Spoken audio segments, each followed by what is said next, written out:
Bloomberg Audio Studios. Podcasts, radio, news. Ladies and gentlemen, please welcome Merryn Somerset Webb.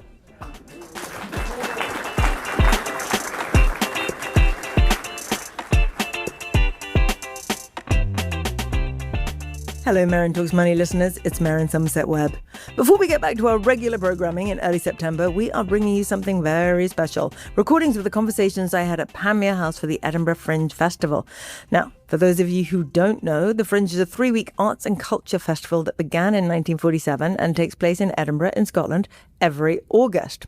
For the past few years, I have been hosting conversations about markets, economics and investing from one of the most special locations in Edinburgh as part of this festival. I do it from Panmure House, which is the last home of Adam Smith, philosopher and father of modern economics. Is where he completed the last editions of his bestsellers, The Theory of Moral Sentiments and The Wealth of Nations.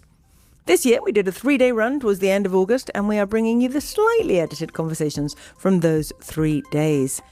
The panel I hosted on the 3rd day featured Richard Wilson, CEO of the UK's second largest investment platform, Interactive Investor, Anna McDonald, investment manager, Aubrey Capital, and journalist and author Alex Massey.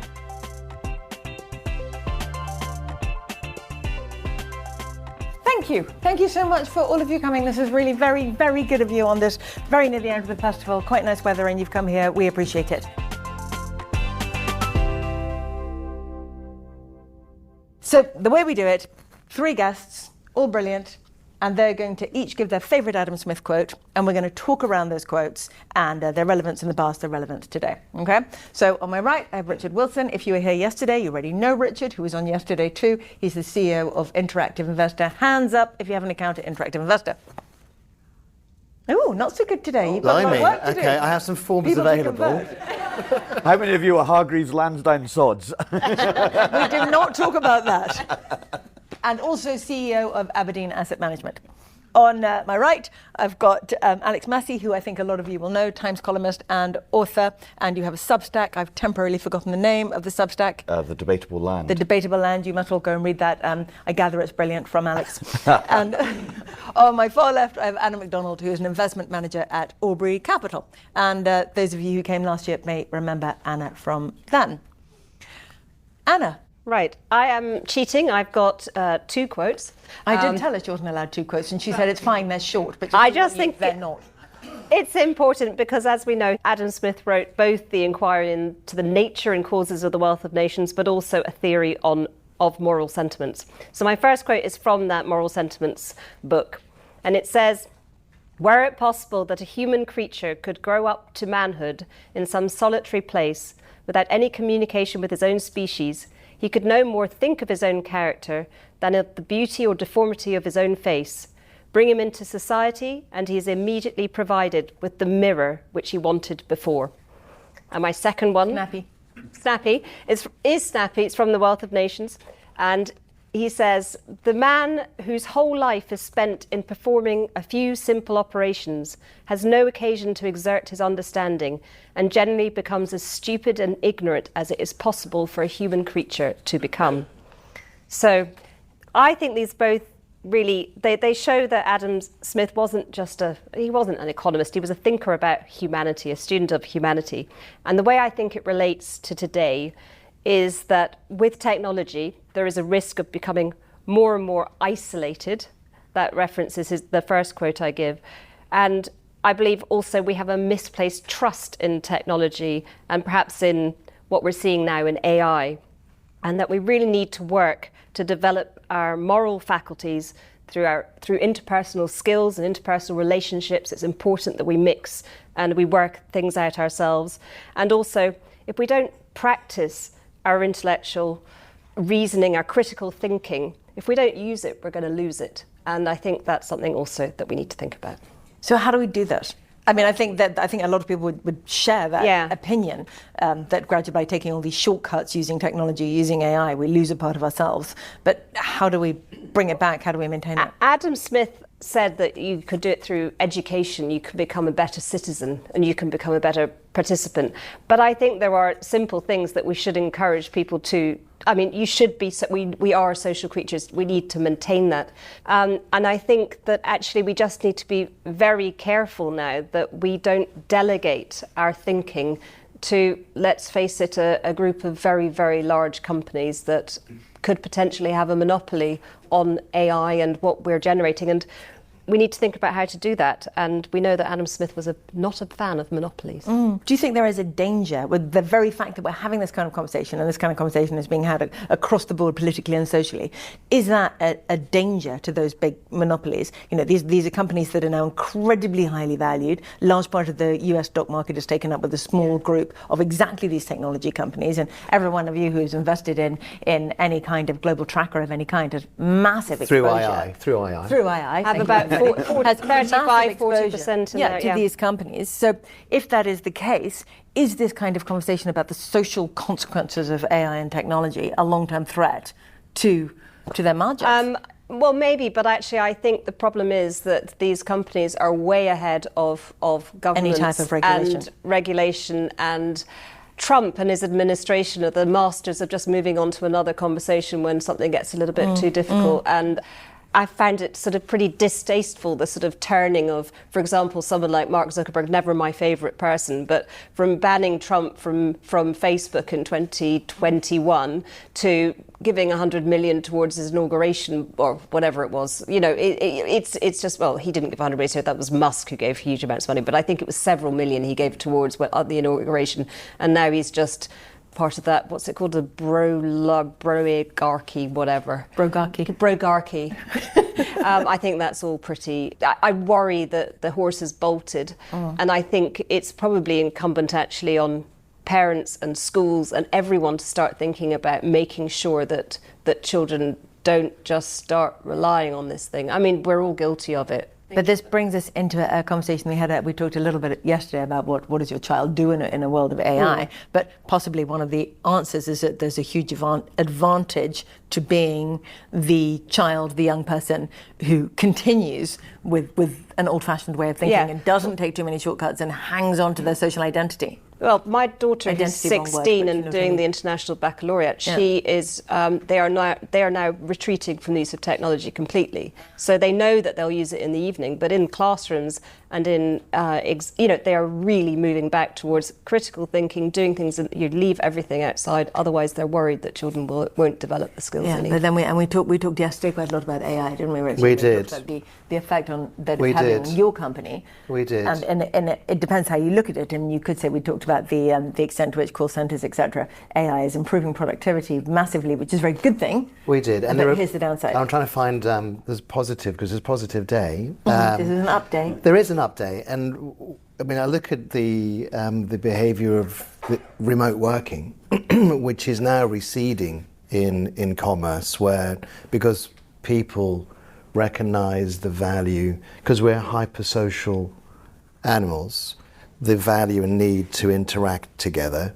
So in my organisation, the ones I work with, whilst you've got a little bit of chivying to do, more and more people choose to come to the office because it's where you interact and how you survive. And you come as opposed to this kind of cool moment where you had freedom not to be there, you created your own new form of isolation by being remote. And so this question of recognising the human thinking animal and the notion somehow we'll all be kind of dissembled into lazy actors out of the Matrix movie because we'll just feed some monster with our... There's now this need, this recognition that you have this need to socialise, to progress. So I think I'm an optimist on that So side. if you do manage to hang on to your job in the AI era, you should try and come to the office.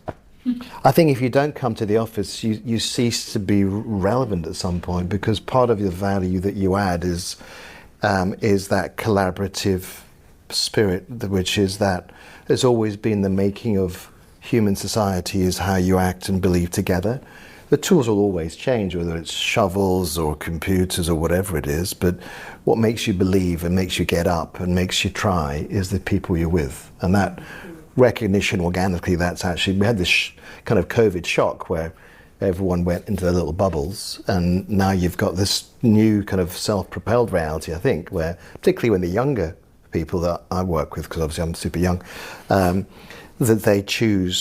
they object to not being in the office. Yeah, I think you're lucky actually, because I've not found that. I found it quite a struggle to get People back in, and also even things like making a phone call seems to be quite daunting for some. We know the. I agree with that, though.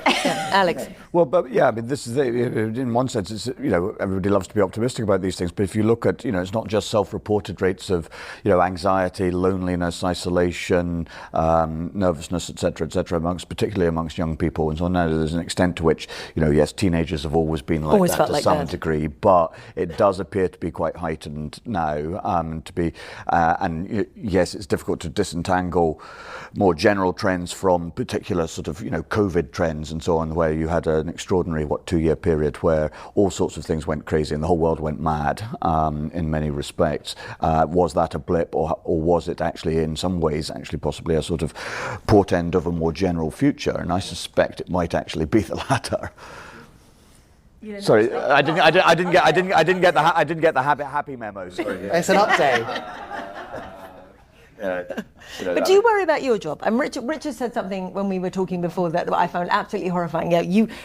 Alex talked about how he'd moved to II, and Richard said, "Have you used our AI investment coach yet?" He said, that's my job. Gone, literally just gone, just like that.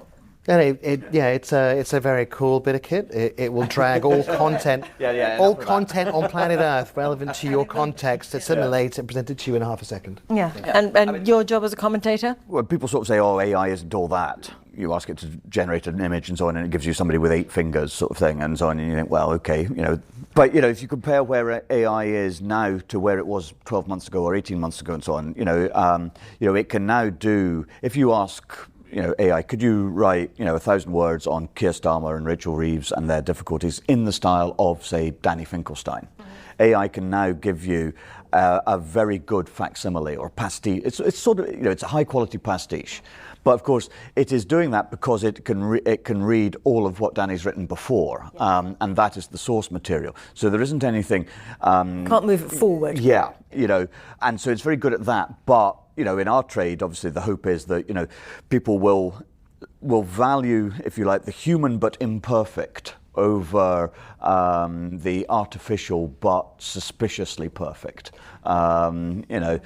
I suspect that may be wishful thinking, and it's already the case that news is a niche commodity in the same way as I think books are going to become a niche. Well, they already are becoming a niche commodity, and so on. That very important to those who still subscribe, if you like, but the numbers who do subscribe are diminishing year on year, and so on. And again, we have plenty of survey evidence that suggests that young people in particular, but also adults and so on, are reading less than they were in the past. And it's really difficult. You speak to people who teach at top tier universities and so on, and ask them, how do your first year undergraduates compare with those from, say, a decade ago? And they say, well, they're just as bright. And they're socially engaged and they're inquisitive and curious and all the rest of it and so on, but they can't read.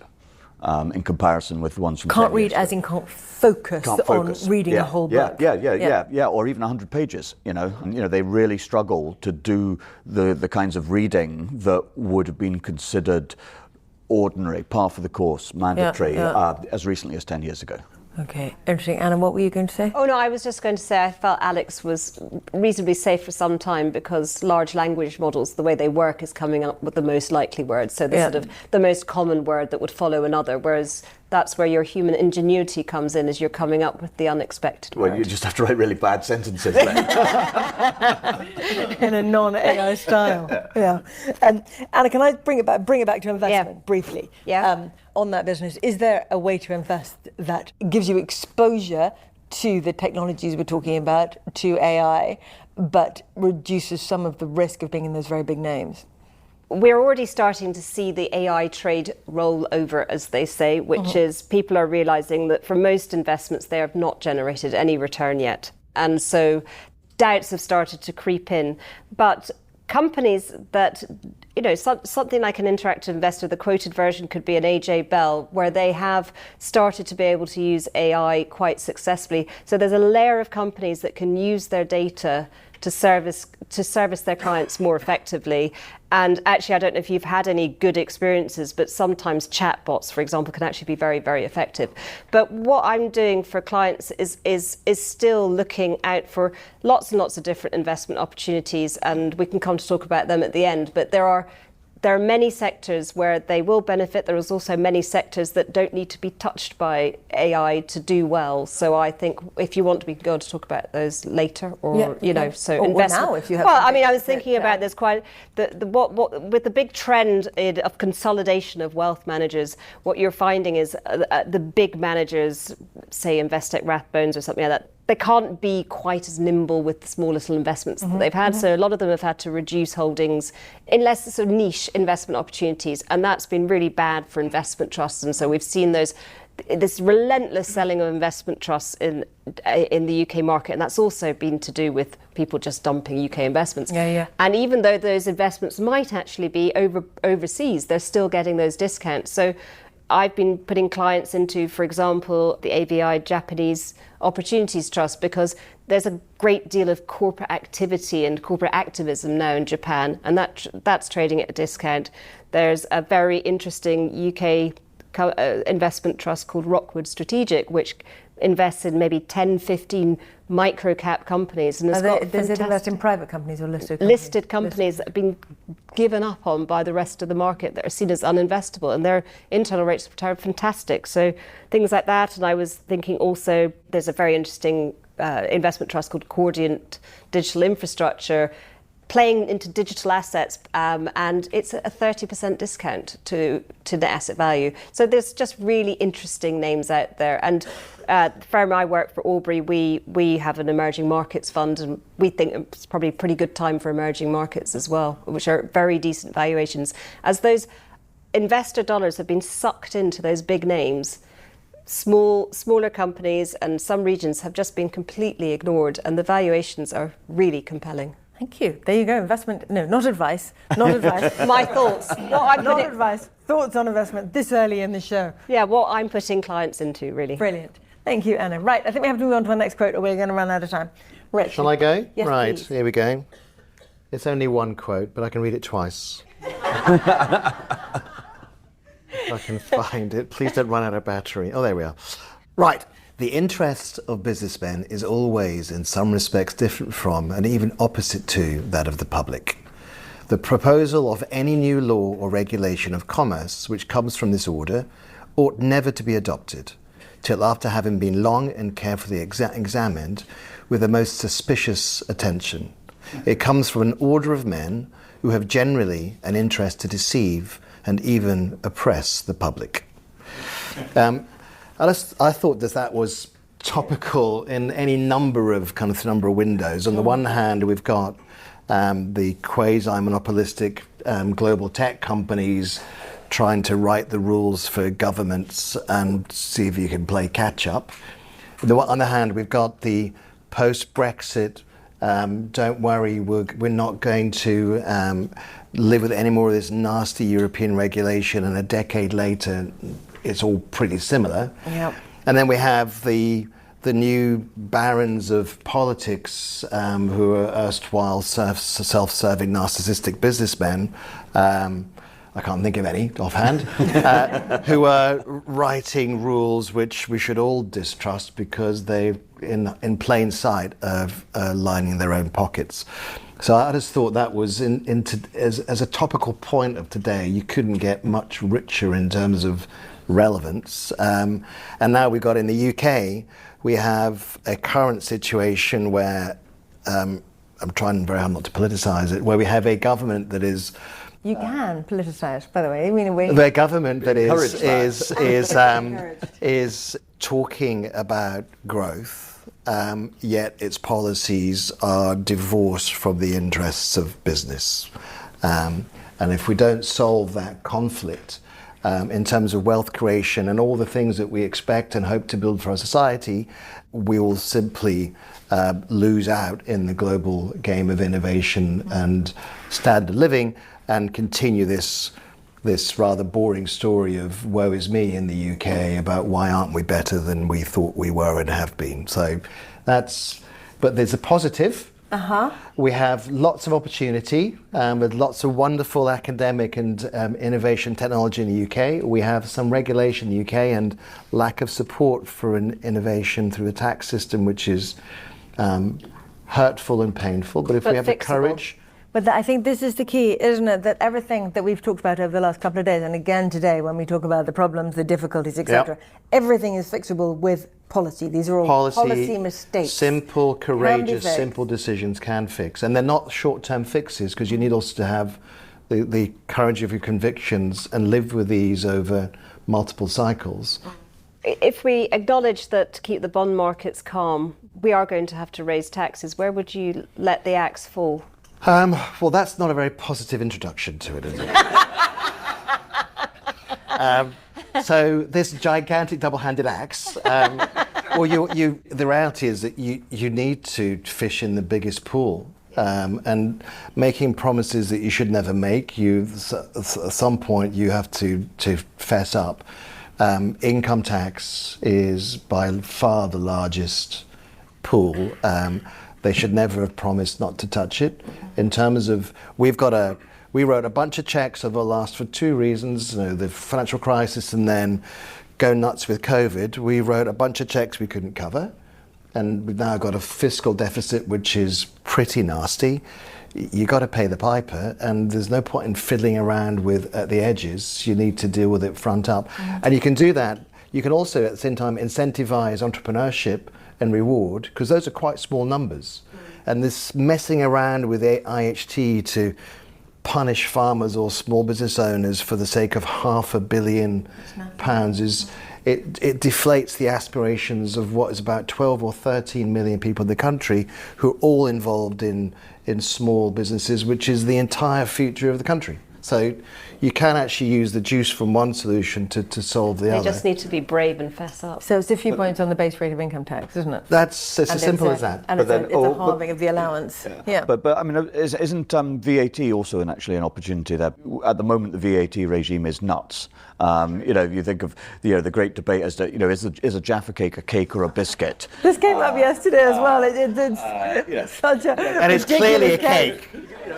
But it really matters for VAT purposes and so on. Well, you have all these crazy carve-outs and anomalies in VAT and so on. And it seems that from a political point of view, it seems to be that flattening all of those out, getting rid of all of those, is easier than income tax. So just no exemptions across the board. Except for newspapers, obviously. No, I mean, I agree in principle, but in practice, you always need to be careful or mindful of unintended consequences. So if we just go, you know what, let's just remove all the VAT exemptions. That includes removing the exemptions on interest on deposits, because that's just a VAT exemption in financial services. It will destroy your business, because all the VAT on third-party services will come in and you're done, probably overnight. So there needs to be a kind of a process of managing proportionality and sequence. Even I think on the principle I agree, on the application you need to be very careful you don't self-harm as well. And the difficulty will be that actually this isn't going to happen, because they promise they're not going to do this, and it's a huge promise to break. So it is going to come somewhere else, and it's going to come somewhere inside pensions or property or something like that. And as you say, it's not going to be enough money. No, but it's still what's going to happen. I know, but then the trouble we have tokenism and symbolism and playing to the wrong audience. And we look at this story, and we suspect that it was just chucked out in the media to fly a kite. This thing about capital gains on primary residence, and obviously we're one of the few countries that doesn't levy capital gains on your residence. And of course, if you've followed Alice, we could say, well, of course you would have capital gains tax on, but you would never have transaction tax, because that's absurd. Yeah. And of course, but what we're proposing is actually let's do both. Let's do both. So just completely. I tell you what, why don't we ask the audience if anyone has any good ideas how Rachel Reeves can raise £51 billion without breaking any of her promises? Sell whales. Anyone? I mean, you might not raise. I mean, that might raise half of it. You might have to pay for that. Well, in the old days, you would actually you'd go to war, wouldn't you? Yeah. Well, you just go to choir somewhere. Go to war and then you can change all the rules. Yeah, exactly. No, seriously, has anyone got a thought on anything that isn't taxed that could be taxed? It's very hard to think of something that isn't taxed. Well, that's really the question. It's impossible to think of anything that isn't taxed. If you enabled more licensing of North Sea oil and gas, your tax take could increase from the tax revenues. I think that breaks another promise. I mean, the biggest pools are VAT and income tax, aren't they, by a country mile. Everything else is sort of noise. Corporation tax. They've already done national insurance. Corporation tax, but it's not, the benefit is, unless you double it, which is probably not a great look. Update. We're going to have to move on. Alex, why don't we do your quote, which actually moves very nicely. Oh, yes, yeah. Well, if I can read it. I have terrible handwriting. I've written his quote down for him, and so it may not be accurate. I think this is something that ought to be displayed on, sort of motorway signs, as on the A1 or the A68 at the Carter Bar and so on, as you're crossing into Scotland and so on. That this should be on a big notice board and so on. Virtue is to be more feared than vice because its excesses are not subject to regulation of conscience. And I think that would give people coming to Scotland fair warning about the land they're about to enter. Because, in that one sentence, Smith captures an awful lot of Scottish politics, not just right now, but historically as well, and so on.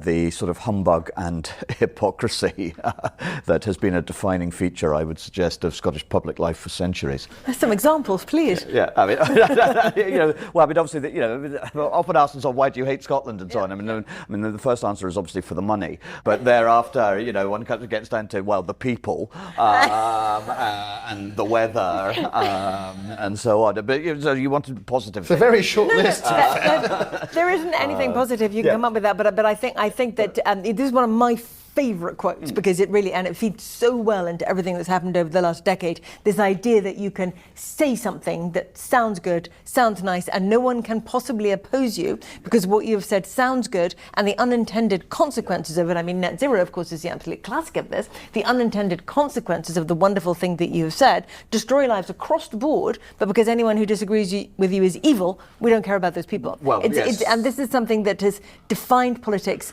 in Scotland for the whole time I've lived here, and is beginning to, or has also defined quite a lot of political engagement in other places as well. Yeah, I mean, you have it happens elsewhere as well, of course, but it is a particularly virulent strain of sort of humbug in Scottish politics and so on, and that by presenting ourselves as being a more moral people than the great Satan to the south, that we demonstrate our moral superiority and so on. And it was the late John Smith and so on who said, that we are a more moral people in an interview with John Lloyd of the Financial Times, and that was more than 30 years ago.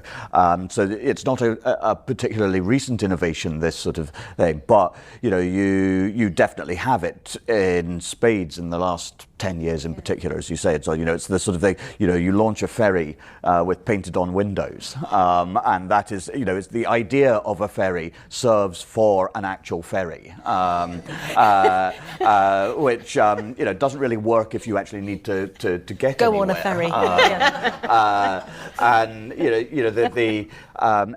the quote that Richard was talking about there, the sort of sense of regulatory capture and so on. People are often suspicious about, business interventions in politics for precisely that reason, self-serving, et cetera, and so on. But I think we could extend that to the whole of the so-called third sector, and charity, so-called charities, public sector unions, et cetera, who are often presented as being sort of disinterested or impartial observers and so on, offering their solutions and so on, when they are obviously just vested interests just as much as big businesses. But they have they have a seat at the table in Scottish public life now, to a degree that business certainly does not. And some of this is about mood, but it does have a real impact. I think if you have if you're speaking to people and so on, do you want to invest in Manchester or in Glasgow? And I'll say, well, Andy Burnham, whatever you may say about him and so on, he wants our money. Who do we speak to in Glasgow about that? And where's the general atmosphere of seeing the private sector as a multiplier of good things rather than just something to be milked, if you like, for the more virtuous public sector, which has been the sort of motif, I think, of the Scottish Government for the last 10 years in particular. The private sector and industry and so on exists to fund the more morally virtuous parts of society, which are not more morally virtuous at all, but are presented as such. And one of the really interesting things... Sorry, carry on. I was just going to say, I think that since the independence referendum, companies have been scared to speak out about so many things. And I also sit on... I'm a trustee of a think tank. It's a politically independent think tank. We do good research around education, around health. And we'd love corporate sponsorship, but they are scared to sponsor or to give us money. Because the very neutrality of your research makes it effectively criticism of the government. Yeah, and so they're too scared to be listed as a donor. Yeah. And there is a very interesting that, we have these the social attitudes survey, which comes out for the UK as a whole and for Scotland. And if you look at that survey over every single year, the English and the Scottish have almost identical attitudes to everything. Yeah, almost everything, Nonetheless, this idea that there's a difference in attitudes towards various social things, it persists, even though it's demonstrably not true. Can I just not that I don't love Andy Burnham, but just as an example of commercial development, innovation, future technology. So I think I'm one of the largest fintech employers in Manchester. I've got about 1,000 people there. We're doing all of our AI stuff. Despite Manchester's behaviour and despite his behaviour, he's brought nothing, zero. In fact, he's brought reasons not to be in Manchester.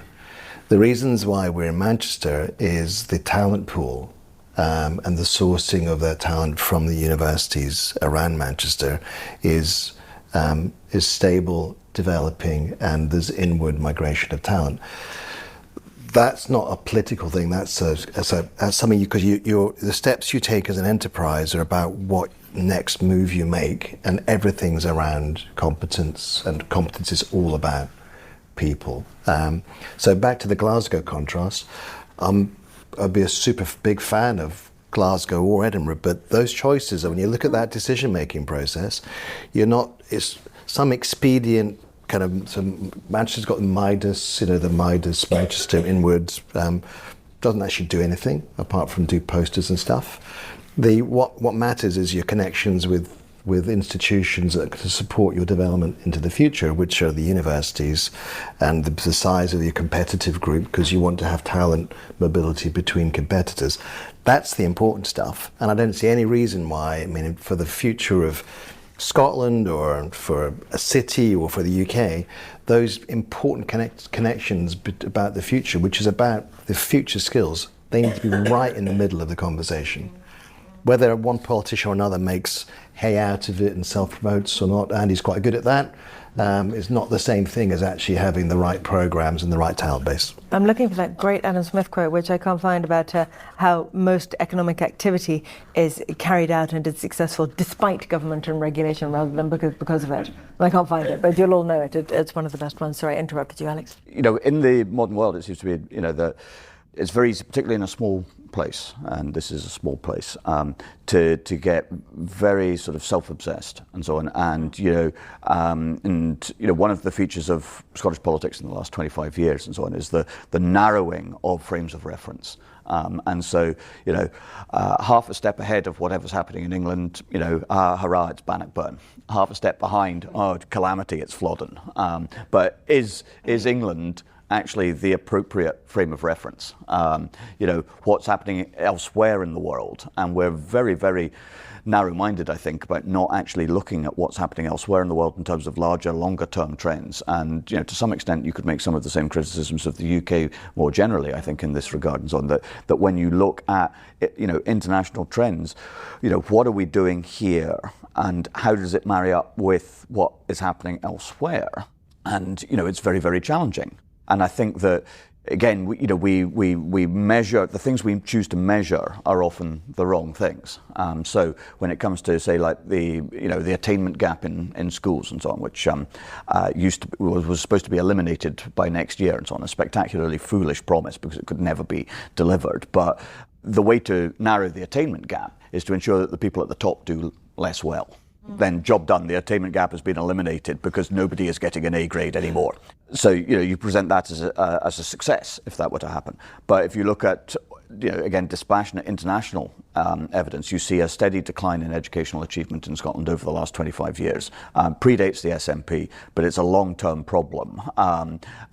PISA assessments and various other international tests that show, that in general, particularly in maths and science and so on, doing worse at a constant absolute standard, and so we measure the wrong things, and then we draw the wrong conclusions from the wrong things that we measure. Yeah. Let me ask you, Alex. No one's given me the option of interviewing Nicola Sturgeon myself, so I can't ask. Yeah, I can't ask her these questions. Yeah, she doesn't give me that opportunity doesn't seem either. to want to come on, but. She's got a new book out, and one of the things that she always said throughout a lot of her tenure was that she wanted to be judged by education. That would be her legacy. Right, now that's been such a monumental failure that we don't really need to go into it. It's just a lie. But she didn't want to be judged by. I want to be judged on this, says politician, confident she will not actually be judged on this. Yeah. So what do you think that her legacy actually is? You're very connected to Scottish politics in a way that I'm not, and so. Obviously, she was in power for a long time, so she's left a legacy. It's clearly not education. What is it? Well, political. The half-life of politicians is much shorter than they tend to think, and their legacy, such as it is, tends to be very ephemeral and so on.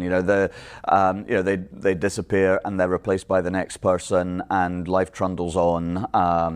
In terms of substantive policy achievement, it's really quite difficult to see what her long-term, big-picture successes have been. I think you could make a case, and regardless of whether you happen to agree with the policy or not, and so on, that things like the Scottish Child Payments on, cash transfers. I thought you were going to say baby boxes for a horrible minute. Baby boxes is a nonsense. You get a terrible poem, and it's a terrible poem.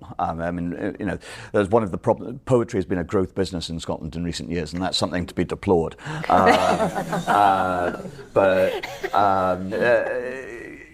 You could make an argument that cash transfers to poorer families and so on has a substantial impact on those poorer families, regardless of whether you happen to agree with all the sort of social security decisions that have been made in recent years or their long-term sustainability, etc., etc. I think you can make a reasonable case that is a genuine point of difference in terms of where we are now compared to where we were before she became First Minister. But in broader terms, in health, education, the economy, big ticket items for which she and her government had responsibility and so on, you look at it's a history of missed opportunities in many ways, because she had the ability, particularly in 2014 when she was super popular because she was not Alex Salmond and people wanted to move on and have a fresh start.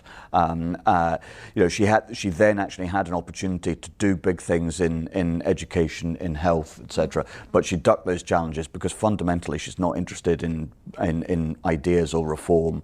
And in the end, you read her book and so on, and it's full of this sort of faux humility. Yes, yes. Very Presbyterian type thing of, I'm always confessing confessing my sins and my mistakes and my weaknesses. Look how marvellous I am.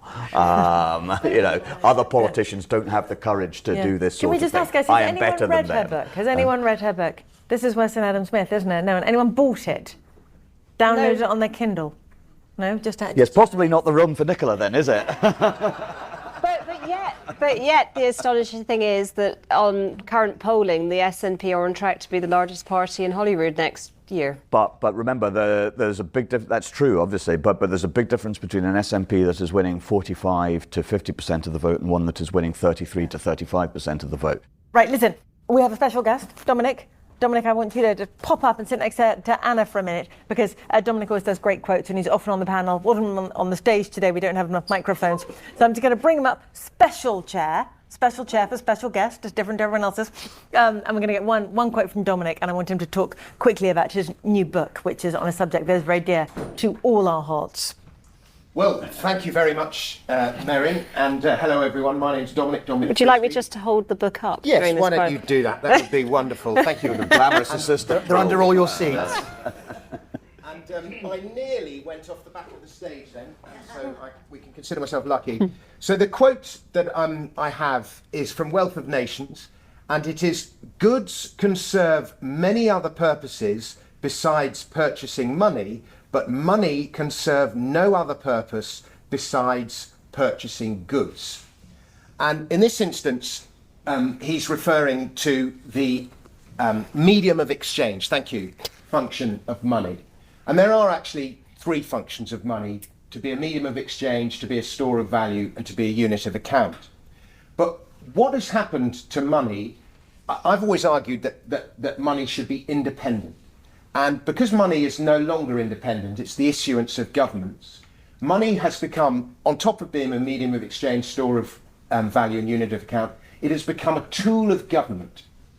And because it's become a tool of government, whether it's the United States using its dollar as a sort of carrot and stick to get other nations to behave themselves, the most famous recent example being its confiscation of all of Russian assets using its dollar as a tool of war, or in the UK, we just see it repeatedly, money has become a tool of policy, from the zero interest rate policies which followed the financial crisis, enabling the bailout of the banks, to the systematic debasement of currency that's been going on for over 100 years.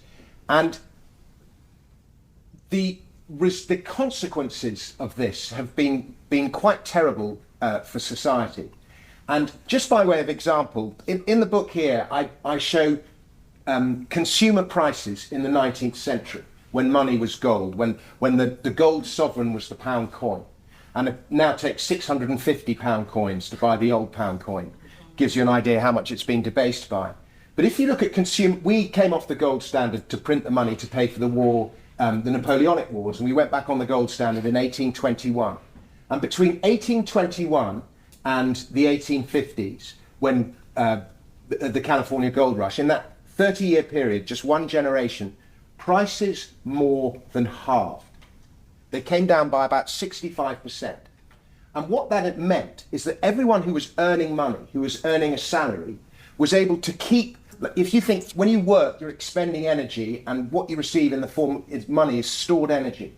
And everyone was then able to keep their stored energy. They didn't have to, it didn't lose its value increased, and they were able to save. And once they covered the basics, which were food, clothing and shelter, they were able to invest in self-improvement. So that by 1870, before education became compulsory and by statute and was provided by the state, 96% of the country was literate. And we just saw the emergence of the middle classes, which just didn't previously exist, or to nothing like the same extent. And when the value of your money increases over time, it totally changes the dynamic of society. And we compare that. I've got a table here, and it shows prices in 1970 compared to prices today. And we see, for example, a house is now 70 times more expensive than it was in 1970. Salaries have only gone up 20 times. And so, because houses have gone up 3.5 times more than salaries, we now need two people working in order to, and a lot more debt, to buy the same house that was easily affordable 50 or 60 years ago. Cars, they should have come down in price because we outsourced car manufacture to China. We got better at manufacturing cars. But because there's so much finance involved in the purchasing of a car, they're up 30 or 40 times. Pint of beer, it's 30 times more expensive. That's largely because of the increased taxes that go on as well. A pint of milk, 12 times more expensive. Gallon of petrol, 20 times more expensive. If you look at all these things in gold terms, they're all cheaper than they were in 1970. And a washing machine, interestingly, is only 4 times as expensive as it was in 1970. And that's partly because we just use cash to buy washing machines. We've outsourced their manufacture to China. We've got better at making them and so on. And then you look at the price of a phone call. And of course, in the 1970s, when I was a little boy, you would pay 10p for a local call that lasted 3 minutes. Now we can have a video call with anyone anywhere in the world and it costs nothing. And that's the deflationary effect. That's the up bit. Yeah, that's the deflationary effects of technology. And so my rant is basically what terrible things we've done to money, and the result, like when you say, why do people not have more kids? The most commonly given answer is, I cannot afford to have more kids. So we're starting families later in life and we're having smaller families. And so the result of the debasement of currency is literally the depletion of our people. And it's terrible. And the hedge against the debasement of our currency is to own more gold. Absolutely. One last thing. We were talking about how the government is going to pay for all the various things it pays for. inflation is taxation without legislation. Yeah. We're at sort of 45% of GDP taxation, but if you factor in inflation, we're above 50%. And the way that a lot of this is going to be paid for is further debasement of the currency. Well, in Scotland, it's 55% of GDP. Is public spending in and for Scotland. Luckily, those nice English taxpayers are covering the difference. Well, that is the thing, I mean, Joe Barnett is the patron saint of Scottish politics and so on, because I mean, he's worth £15 billion a year, and the SNP's policy technically is to have full fiscal autonomy and so on, and like many things and so on, be very careful what you wish for. Worth voting for just for the fun of it. Richard, you had something you wanted to say? Just a couple of questions. Sorry, so Dominic, you almost slid into gold being a proxy for money, but of course as a means of exchange it's no use. No, it's a store never, of value. We tended to use silver and copper and nickel with a more common medium of exchanges than gold, because there's just so much value in, like a gold sovereign would be about the size of a 2p, a little bit smaller, and that's £650. So you would use gold for high value transactions, horses and suits. Well, I think we talked the other day about there was a transaction done where they paid for it in gold and it was 3 tons, and they had to fly the gold in, and flying 3 tons of gold actually is quite a bit of a thing. Yeah, Russia bought a load of drones off Iran, and because both nations have been shut out of SWIFT, they paid for the transaction in gold, and so Russia flew 3 tons of gold to Iran to pay for drones. I mean, how impractical is that? Yeah. Well, it tells you a lot about gold, doesn't it? It does. Yeah. But my subject was money. Yeah. And gold's function is more store of wealth than medium of exchange. You should know, by the way, that Dominic was on the panel yesterday, and yesterday he had some silver coins which he handed around, and clearly he doesn't. Did they come back? This is not a high trust audience. Here you go. I have it here. That's silver dollar, the old dollar, and it was a day's wage for a working man, and it's about an eighth, 80% of an ounce of silver.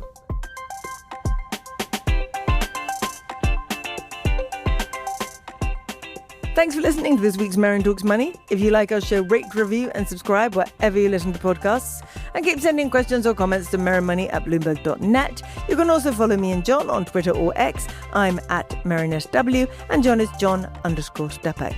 This episode was hosted by me, Merryn Somerset Webb. It's produced by Summer Sadi, sound designed by Blake Maples. Special thanks to my guests, to Blair Barrows and to all the rest of the team at Panmure House.